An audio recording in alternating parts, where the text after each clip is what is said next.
expensive. One of the difficulties in building this airplane is that there are no structural plans. So the research led us to the original airplane in a museum in Wisconsin. The museum there was kind enough to let us reverse engineer the airplane. There were no plans. We had to start from the original and work backwards and outside in. Bugatti was born in the late 19th century. He became the first global celebrity by fusing art and technology.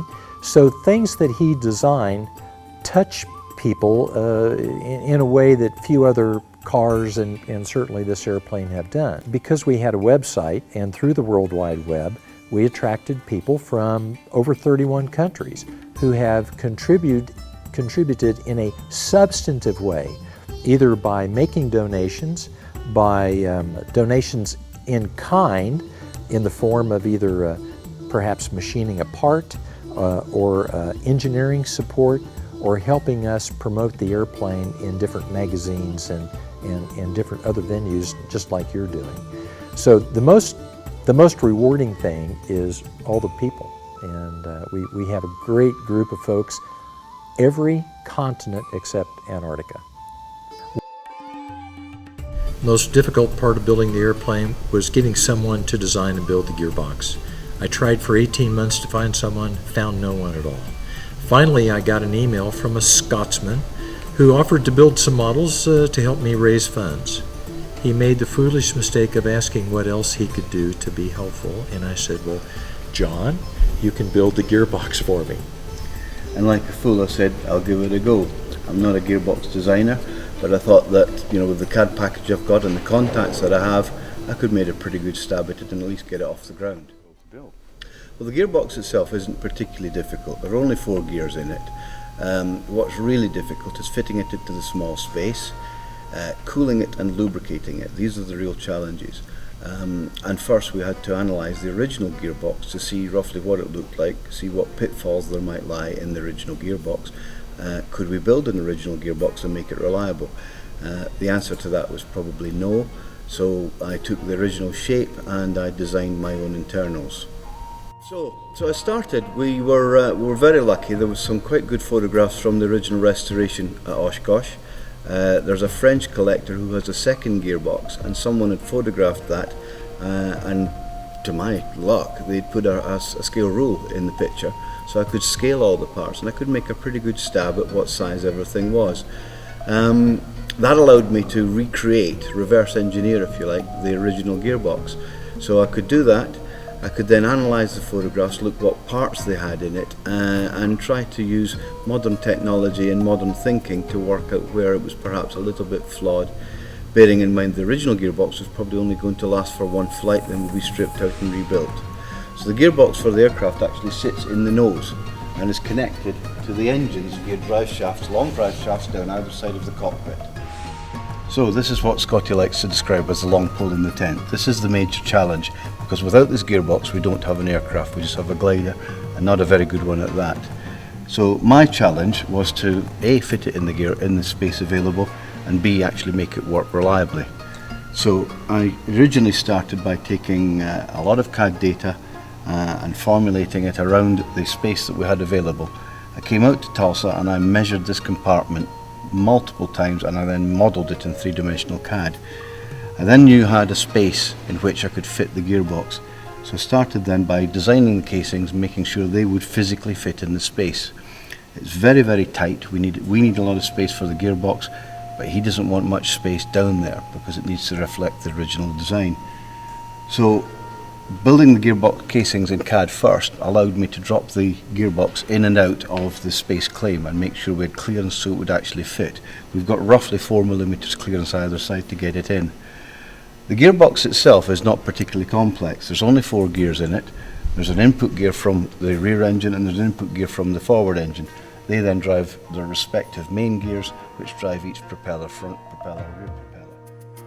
It was an amazing experience, and as an illustration of what kind of a guy Scotty is like, he made me wait outside so I could put the bonnet back on and make the aircraft look pretty before I saw it. And so that's his way of welcoming me in this hangar.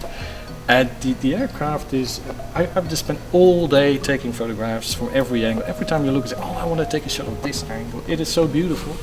But also when it's open like this, you see all the space inside the fuselage is used for a purpose, and that is something quite exceptional. This airplane is exceptional in every single respect. Well, he sent me an email that he wanted to ask me for a big favor, which was to do a stress analysis of the fuselage and the wing, and that was a kind of big favor indeed. The structure is like everything else in this airplane is unique, so there are no methods available that you can just use to get some results. So I had to get my head around it, and what I found out was that as built, due to the fact that not all the original drawings were available, it would probably break up in mid-air. So I had to call Scotty. That was one of the first calls I made to him, to tell him we may have an issue. Together, within a matter of days, we found a solution. And the solution was to make it more like the original design, to add the missing pieces, and then it was fine. So when Scotty sent me the photograph saying, is this what you meant? And it was exactly what I had in mind. And we did this over a distance of several thousand miles. It was fantastic. What is striking about this aeroplane is, for the first thing, it still looks modern today. It still looks kind of futuristic. It is a very, very daring design. It's designed for a single purpose only, which is speed. And there's a lot of technical risk in here. And when we started on this project, I have to admit I was very concerned about all the technical risks that I saw with all sorts of stuff, the drivetrain, the structure, everything. And gradually, as we moved along, we have come to find out, we've come to appreciate the qualities of the design, because it's very well engineered. So I'm still stunned at the qualities of the design here. Yes, we have had a lot of discussions on how Louis Demonge, the aeronautical engineer, and Arturo Bugatti as the car manufacturer must have worked together.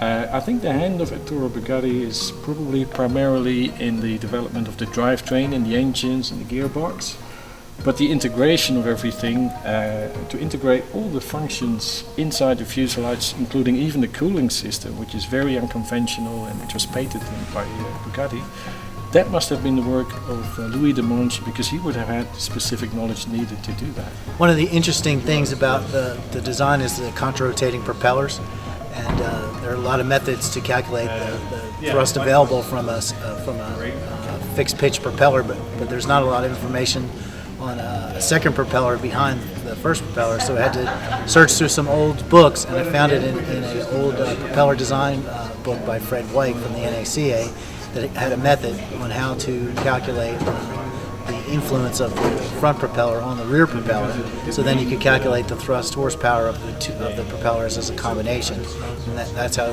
we calculate the performance of the airplane. Okay, so when you look at the airplane, it looks like a very unconventional configuration, but when you do the stability and control analysis, I found out that the airplane had positive longitudinal stability, and it had neutral lateral stability and neutral directional stability, but it would be safe to fly if the center of gravity was put in the right place. And so it's not that unconventional aerodynamically. One of the problems that we had to work on was, where did the center of gravity need to be in order for the airplane to be longitudinally stable.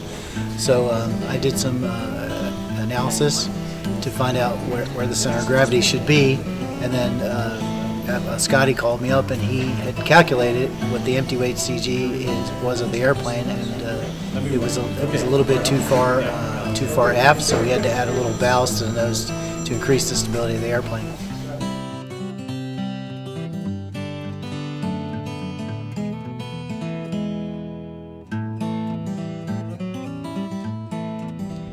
Okay, better start.